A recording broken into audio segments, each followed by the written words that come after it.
purpose of this recording is to tell you about and try to condense one of the most amazing books ever written, Think and Grow Rich by Napoleon Hill. Without question, this single book has had a greater influence on the lives, accomplishments, and fortunes of more individuals than any other work of its kind. All over the free world, there are literally thousands of successful men in all lines of work who are where they are today because they once picked up and bought a copy of Think and Grow Rich, and they'll be quick to tell you so. I first discovered this remarkable book in the fall of 1949. It was of enormous help to me. It helped me decide once and for all how I was to accomplish my goal. It unified my thinking and gave me a straight, clear road to the point I had decided to reach. One of my closest friends found the book several years ago and stayed home for 3 days reading and digesting its material, and he then went on to reach the top in his industry. I've sat in richly paneled, carpeted executive offices and listened to world-famous business leaders, some of them old enough to be my father, tell me that everything worked out fine after they had read Think and Grow Rich. Now, what's the secret of this amazing book? Why has this book, out of all the thousands of self-help books, remained the one towering giant? I think to understand this, you have to know Napoleon Hill as I do. He certainly was not the first man to be appalled at the poverty and seemingly endless struggle and lack of direction he saw about him as a boy and as a young man, nor was he the first to write on the subject. But he possessed two unique, highly developed abilities seldom found in one man. The first was in the manner in which he approached his subject. Napoleon Hill went after the answers to achievement in the same way a scientist seeks to open to the light of reason a secret of nature. He went after the solution to accomplishment in the same way Thomas Edison discovered the solution to the electric light, relentlessly, indefatigably, implacably, until the truth, which had been there all the time, was revealed to him. His second important ability was the knack or skill of writing about his findings in such a way that it was instantly understood intellectually, but what is perhaps even more important for this particular subject, understood emotionally as well. When the last page of Think and Grow Rich was read, the hand which put the book down on the table was a different hand. The man who then stood and walked out into the world was a changed man. The suffocating, entangling webs of self-imposed frustration and indirection had fallen away, and now the way was clear. The man was now the possessor of the unique, unseen talent for turning dreams into reality, thoughts into things. So-called fate or the idle effects of exterior circumstances were no longer in command. He who had been a passenger was now, suddenly, the captain. To begin, we have to understand the simple truth, the principle or philosophy which lies as the supporting structure of this work. Unless whatever it is you build is based on truth, you will end with the entire structure fallen and scattered about you like the armor of Homer's ancient warriors. It simply cannot stand. It cannot withstand the test of time. The reason Think and Grow Rich has withstood the test of time is because it rests on the broad, clean foundation upon which may also be found every accomplishment of man, the clear, unchallengeable fact that everything begins with an idea. A philosophy based on the fact that riches of every kind begin with the state of mind, that one may start with nothing but thoughts, ideas, and organized plans. Thoughts are things, incredibly powerful things, when mixed with definiteness of purpose, persistence, and a burning desire for their translation into material objects or riches, riches being whatever it is you happen to want. Wise men have been saying this for centuries, and just recently Charles A. Cerami wrote, "The truth is that the human mind is as real an organism as any muscle in the body, but far greater in potential power, and, like muscle fiber, it can be strengthened to lead on to unimagined conquests." So this, then, is the truth on which Think and Grow Rich is based. If you know what you want, and if you want it strongly enough to muster the kind of persistence that simply cannot be stopped, you will most certainly achieve it. By controlling your mind, you can control your destiny here on Earth.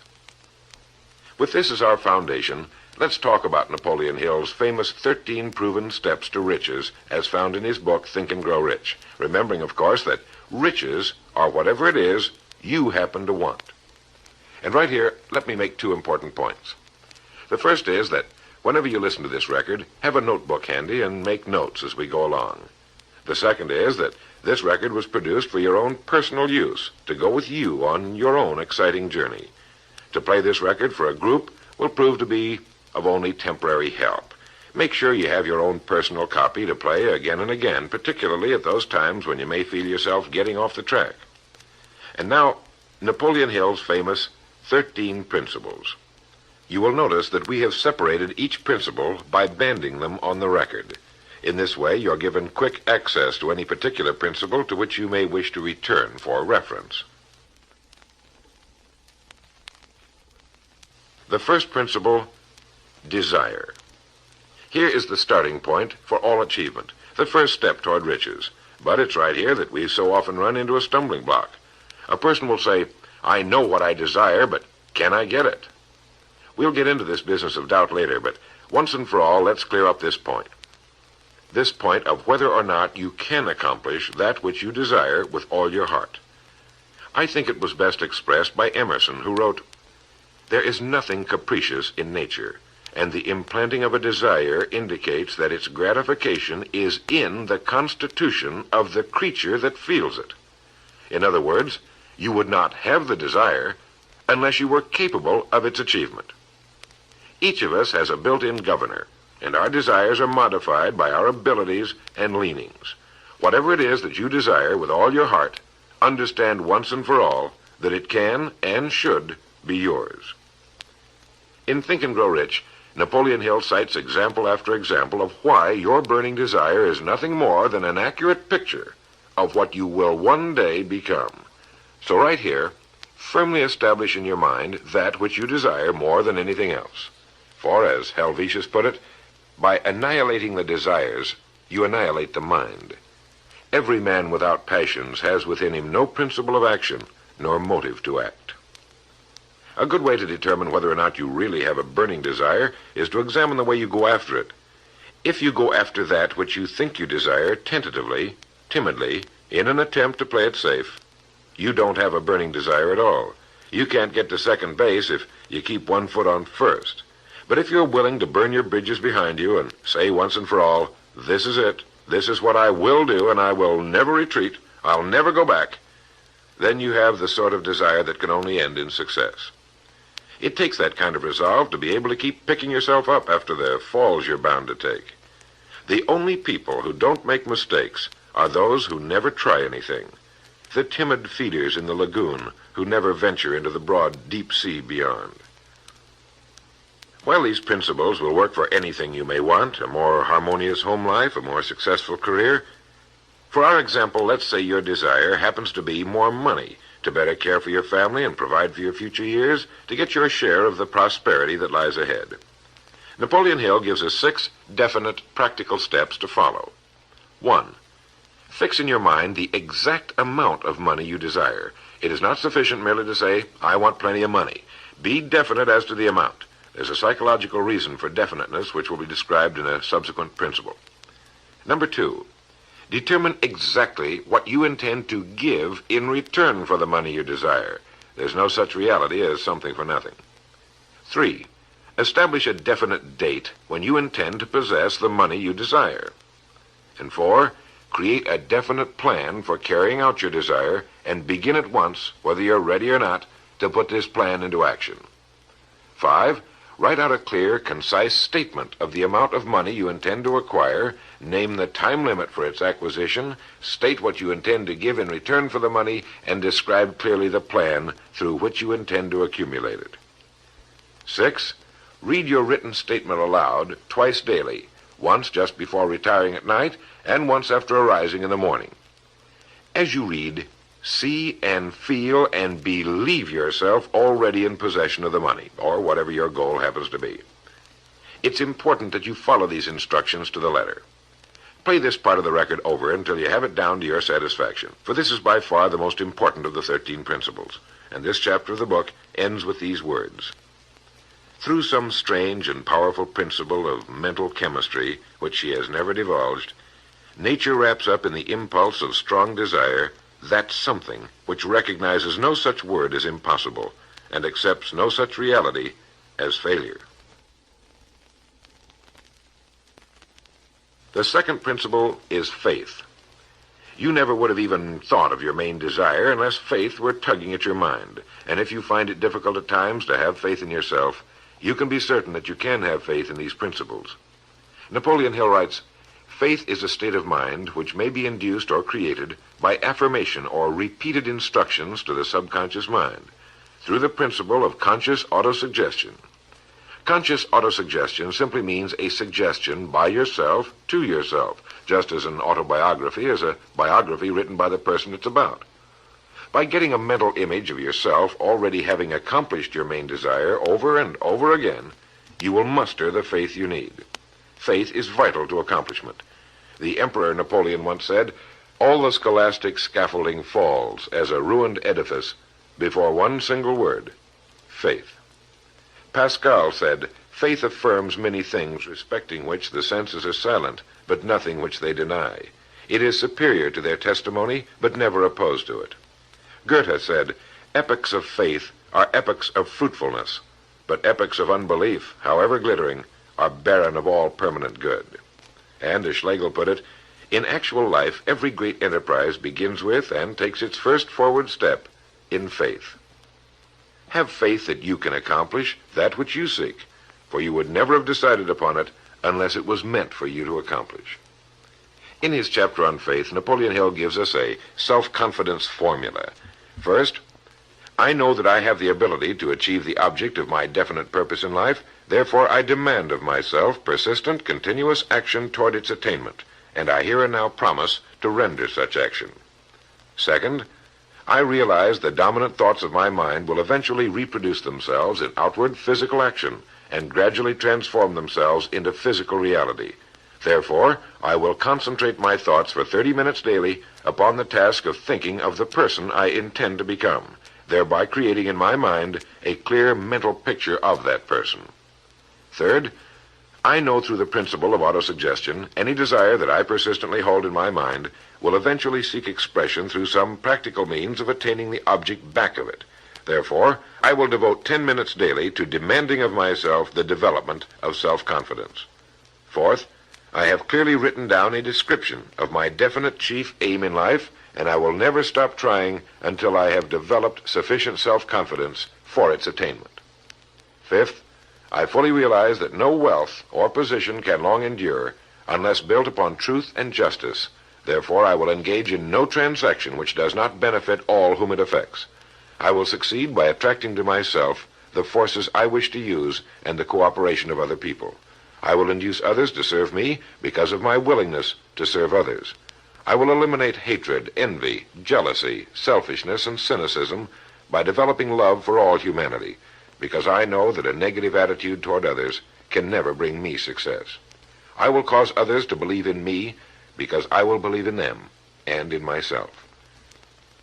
In rereading Think and Grow Rich so that I could write this condensation for recording, I was forcibly struck all over again by this great chapter on faith, particularly the examples of how some of the world's greatest men have accomplished what appeared to be impossible through faith. The third principle is autosuggestion. Now, we've already touched on this. This chapter of the book tells us how, through repeated suggestion, the subconscious mind can be put to work for us. It is the faculty of being able to concentrate your mind on your burning desire until your subconscious mind accepts it as fact and begins to devise ways of bringing it about. Here is where hunches come from, sudden flashes of thought or inspiration, guidance. The instructions given in connection with the 6 steps in the second chapter will now be summarized and blended with the principles covered by Napoleon Hill's chapter on autosuggestion. First, go into some quiet spot, perhaps in bed at night, close your eyes and repeat aloud, so you may hear your own words, the written statement of the amount of money you intend to accumulate, or a careful reaffirmation of whatever your goal happens to be, the time limit for its accumulation, and a description of the service or merchandise you intend to give in return for the money. As you carry out these instructions, see yourself already in possession of your goal. For example, suppose that you intend to accumulate $50,000 by the 1st of January, 5 years from now, that you intend to give personal services in return for the money in the capacity of a salesman. Your written statement of your purpose should be similar to the following. By the 1st day of January, 19, whatever it happens to be, I will have in my possession $50,000, which will come to me in various amounts from time to time during the interim. In return for this money, I will give the most efficient service of which I am capable, rendering the fullest possible quantity and the best possible quality of service in the capacity of salesman of, and here describe the product or service you intend to sell or whatever it is you do for a living. It goes on. I believe that I will have this money in my possession. My faith is so strong that I can now see this money before my eyes. I can touch it with my hands. It is now awaiting transfer to me at the time and in the proportion that I deliver the service I intend to render in return for it.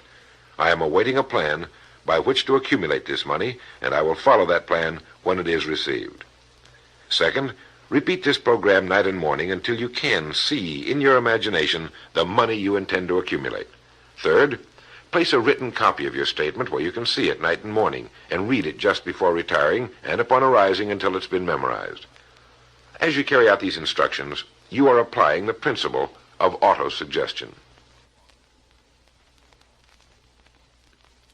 The fourth principle is specialized knowledge. It is here that I think Napoleon Hill makes a very important point. Knowledge is power only to the extent that it is organized into a definite plan of action and directed to a definite end. To quote from the book, before you can be sure of your ability to transmute desire into its monetary equivalent, you will require specialized knowledge of the service, merchandise, or profession which you intend to offer in return for fortune. Perhaps you may need much more specialized knowledge than you have the ability or the inclination to acquire. And if this should be true, you may bridge your weakness through the aid of your mastermind group. More on this later, but for now realize that you must learn all you can about your specialty. Set aside a definite time every day for learning more about what it is you do for a living. Take the courses that are offered on your subject and associate with men who know your business well. The fifth principle is imagination. The imagination is literally the workshop wherein are fashioned all plans created by man. The impulse, the desire, is given shape, form, and action through the aid of the imaginative faculty of the mind. It has been said that man can create anything he can imagine. As Napoleon Hill says and teaches, whatever the mind of man can conceive and believe, it can achieve. Man's only limitation within reason lies in his development and use of his imagination and subsequent motivation to action. The great leaders of business, industry, finance, and the great artists, musicians, poets, and writers became great because they developed the power of self-motivation. Incidentally, one of the best books ever put together on this subject, if not the greatest, is Success Through Positive Mental Attitude by Napoleon Hill and W. Clement Stone. I suggest you get a copy from your bookstore at your earliest convenience. If your bookstore happens to be out of the book, you may obtain a copy by writing to the address on the label of this record. As you go about your daily work, think constantly of ways in which it could be done better, more efficiently. Think of the changes that are inevitable. Can they be made now? And if you feel limited, remember the words of the late Frank Lloyd Wright. He said, "The human race built most nobly when limitations were greatest, and therefore when most was required of imagination in order to build it all. Limitations seem to have always been the best friends of architecture." As you build your future from this point onward, don't concern yourself with limitations, but remember that they may be your best friends, since they require imagination if we're to rise above them. And as Beecher said, the soul without imagination is what an observatory would be without a telescope. Now, if you'll turn this record over, we'll get to the sixth principle. The sixth principle is organized planning. You have decided on your desire, your goal. Now let's organize the plan for its accomplishment right on schedule. Let me quote again from Think and Grow Rich. You have learned that everything man creates or acquires begins in the form of desire. The desire is taken on the first lap of its journey from the abstract to the concrete in the workshop of the imagination, where plans for its transition are created and organized. Earlier, you were instructed to take 6 definite practical steps as your first move in translating the desire for whatever you want into its physical equivalent. One of these steps is the formation of a definite practical plan or plans through which this transformation may be made. 1. Ally yourself with one or more persons, a group of as many people as you may need for the creation and carrying out of your plan or plans for the accumulation of the money you've established as your goal. Making use of the mastermind principle. This is important. 2. Before forming your mastermind alliance, decide what advantages and benefits you may offer the individual members of your group in return for their cooperation. No one will work indefinitely without some form of compensation, although this may not always be in the form of money. 3. Arrange to meet with the members of your mastermind group at least twice a week, and more often if possible, until you have jointly perfected the necessary plan or plans for the accomplishment of your goal. 4. Maintain perfect harmony between yourself and every member of your mastermind group. Keep in mind these facts. First, you're engaged in an undertaking of major importance to you. To be sure of success, you must have plans which are faultless. Second, you must have the advantage of the experience, education, native ability, and imagination of other minds. This is in harmony with the methods followed by every person who has risen above the average. Work at this until you have a well-executed, formal plan for reaching your objective. In this way, you're never confused or wondering what you should do next. Every morning you know exactly what you're going to do and why. It is in this chapter of Think and Grow Rich that Napoleon Hill gives us his 11 qualities of leadership. 1. Unwavering courage. 2. Self-control. 3. A keen sense of justice. 4. Definiteness of decision. 5. Definiteness of plans. 6. The habit of doing more than paid for. 7. A pleasing personality. 8. Sympathy and understanding. 9. Mastery of detail. 10. Willingness to assume full responsibility. And 11. Cooperation. The chapter on organized planning is one of the largest and most important in the book. It goes without saying that a man without a plan to follow is like a ship without a course. No place to go, with disaster a probability. The 7th principle, decision. The mastery of procrastination. To quote, accurate analysis of over 25,000 men and women who had experienced failure disclosed the fact that lack of decision was near the head of the list of the 30 major causes of failure. This is no mere statement of a theory, it is a fact. Procrastination, the opposite of decision, is a common enemy which every man must conquer. Analysis of several hundred people who had accumulated fortunes well beyond the $1 million mark disclosed the fact that every one of them had the habit of reaching decisions promptly and of changing these decisions slowly if and when they were changed. People who fail to accumulate money, without exception, have the habit of reaching decisions, if at all, very slowly, and of changing these decisions quickly and often. A definite objective makes reaching prompt decisions that much easier. Napoleon Hill gives many examples, one of which is the case of Henry Ford. One of Henry Ford's most outstanding qualities was his habit of reaching decisions quickly and definitely and changing them slowly. This quality was so pronounced in the late Mr. Ford that it earned for him the reputation of being obstinate. It was this quality which prompted Mr. Ford to continue to manufacture his famous Model T, the world's ugliest but for the time most practical car, when all of his advisors and many of the purchasers of the car were urging him to change it. Perhaps he delayed too long in making the change, but the other side of the story is that his firmness of decision yielded a huge fortune before the change in model became necessary, and the company is certainly none the worse for it today. When you make up your mind, stay with it. The majority of people who fail to make the grade are generally easily influenced by the opinions of others, easily swayed. They permit the newspapers and the gossiping neighbors to do their thinking for them. Opinions are the cheapest commodities on earth. Keep your own counsel when you begin to put into practice the principles we're describing here. By reaching your own decisions and following them, take no one into your confidence except the members of your mastermind group, and be very careful in your selection of this group, that you choose only those who will be in complete sympathy and harmony with your purpose. Close friends and relatives, while not meaning to do so, often handicap one through opinions and sometimes through ridicule. Thousands of men and women carry inferiority complexes with them all through life, because some well-meaning but ignorant person destroyed their confidence through opinions or ridicule. If a decision is worth anything at all, it's worth sticking to until it's been completely worked. The 8th principle, persistence. Napoleon Hill defines persistence as the power of will. Willpower and desire, when properly combined, make an irresistible pair. Persistence to an individual is what carbon is to steel.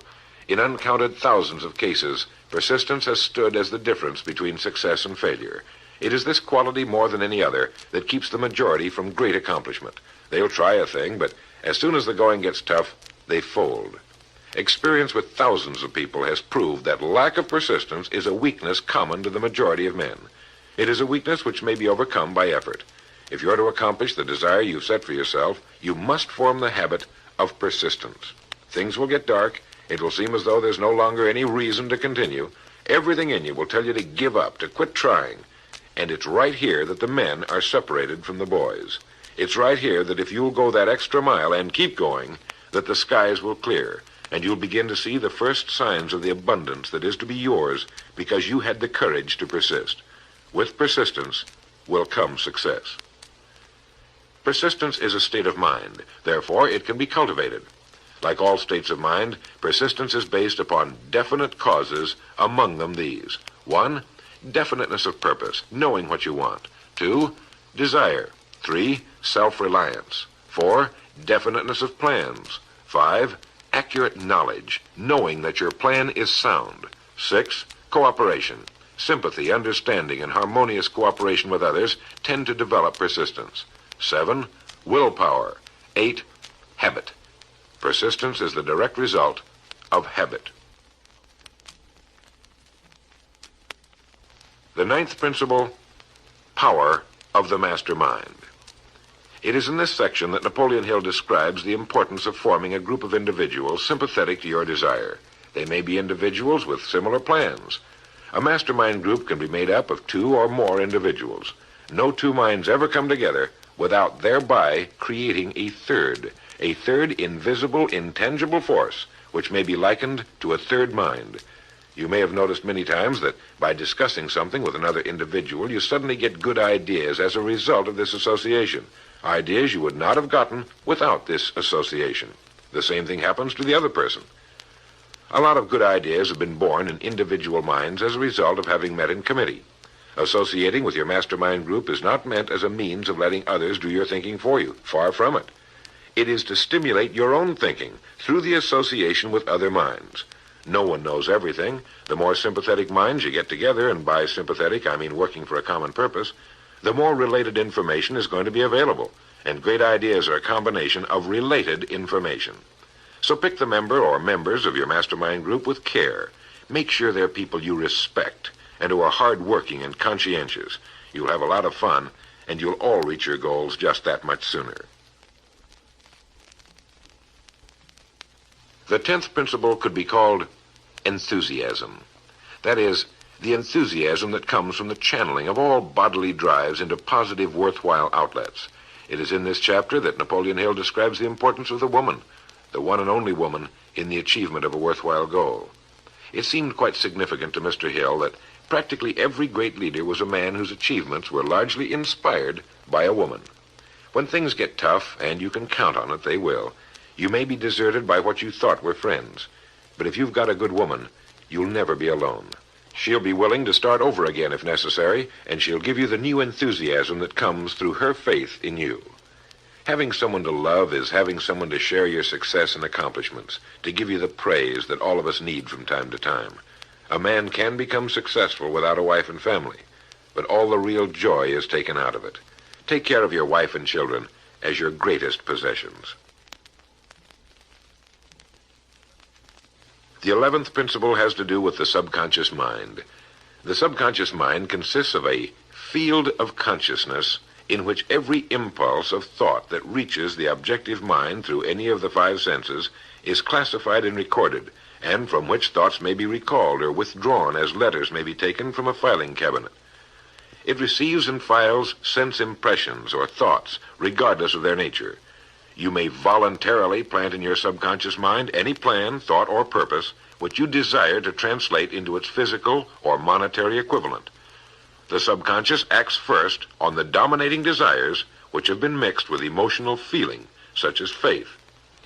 Your subconscious mind works night and day.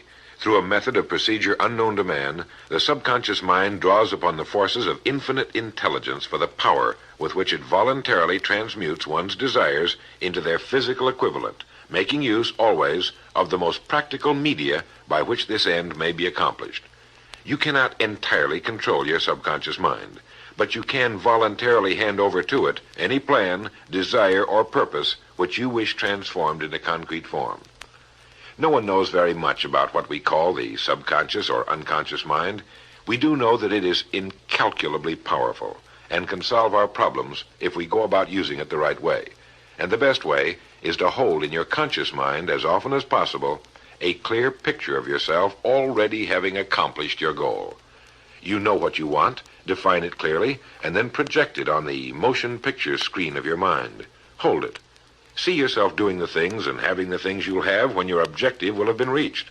Do this as often as possible as you go about your daily work, and particularly at night, just before you go to sleep, and the first thing upon arising. As you do this, your subconscious will begin to lead you in the most logical ways toward your objective. Don't fight it. Follow your sudden hunches, the ideas that come into your mind, knowing that it's your subconscious trying to get through to your conscious mind. If you'll keep at this, you'll be amazed and delighted by the wonderful ideas that just seem to come from nowhere. In the next principle, we'll talk some more about this sixth sense that seems to control the lives of the great men and women, but it comes from a systematic triggering of the subconscious mind.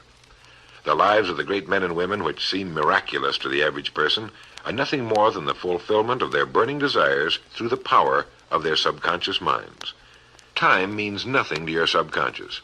A man could work steadily at his job for 40 years and not accomplish as much as is possible in 3 or 4 years through the proper working of this principle. Your subconscious mind cannot remain idle.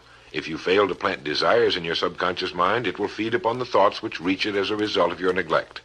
Remember that you're living daily in the midst of all manner of thought impulses which are reaching your subconscious mind without your knowledge.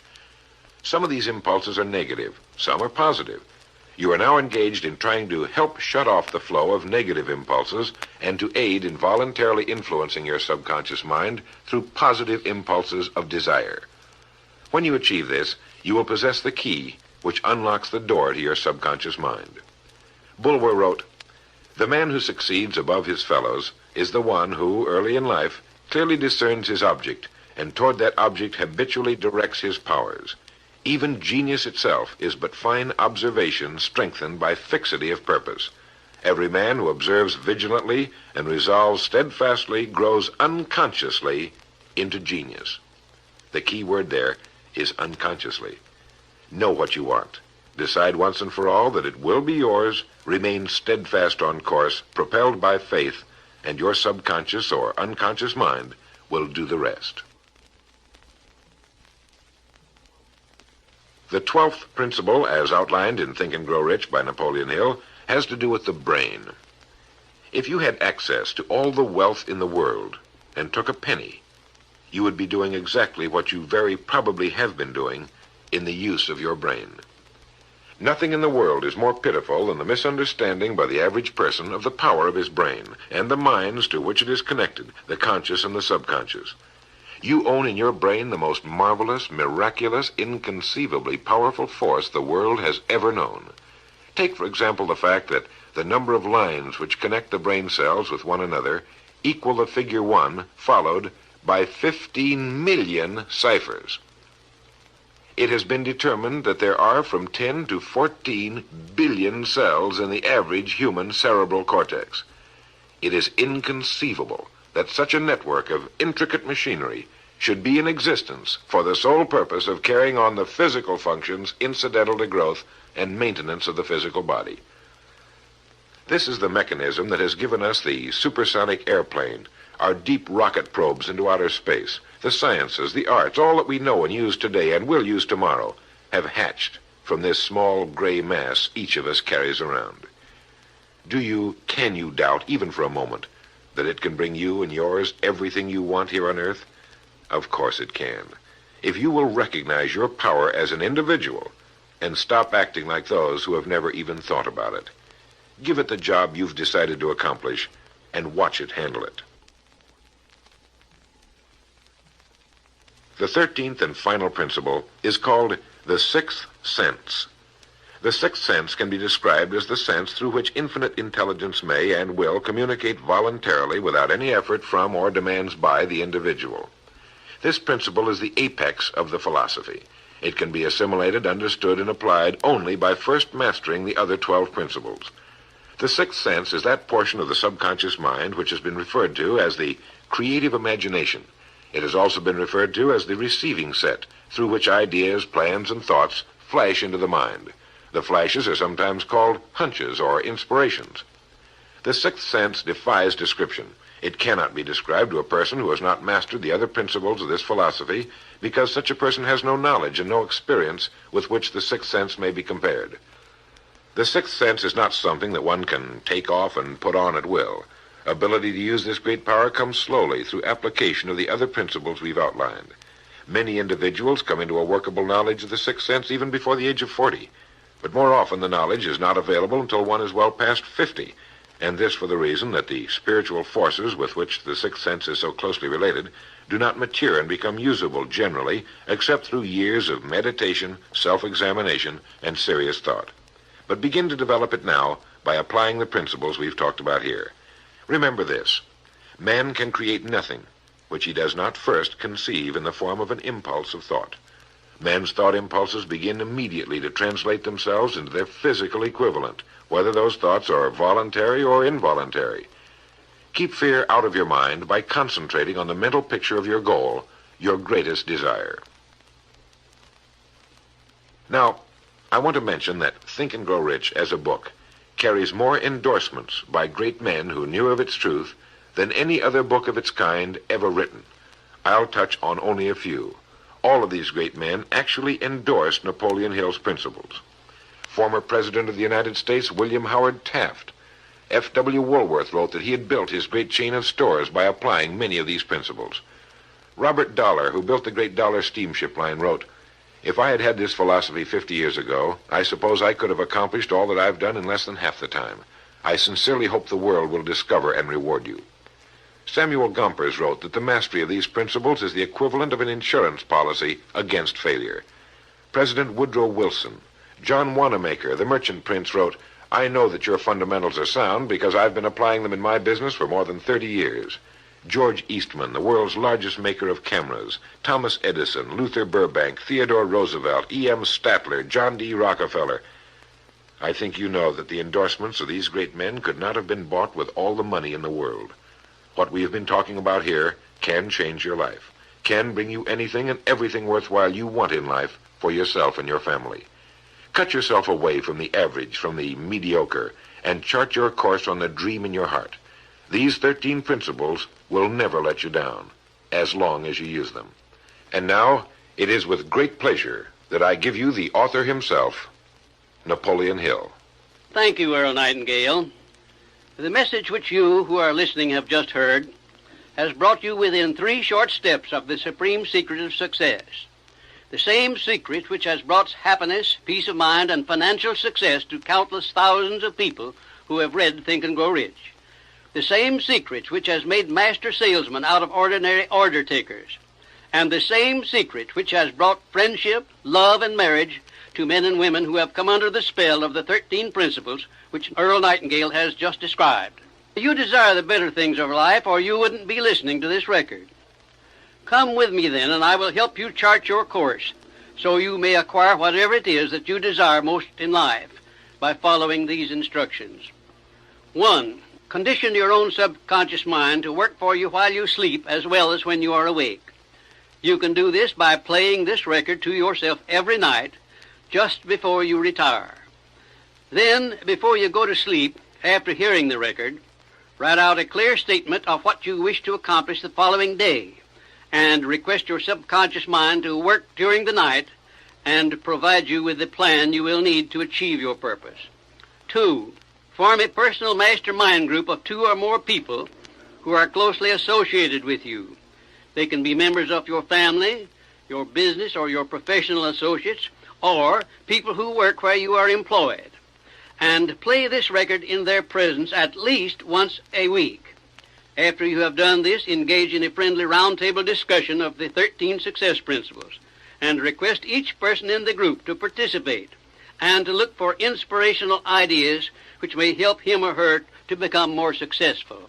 3. Beginning now, follow the habit of rendering more service and better service than that which is expected of you, and do it in a pleasing, positive mental attitude.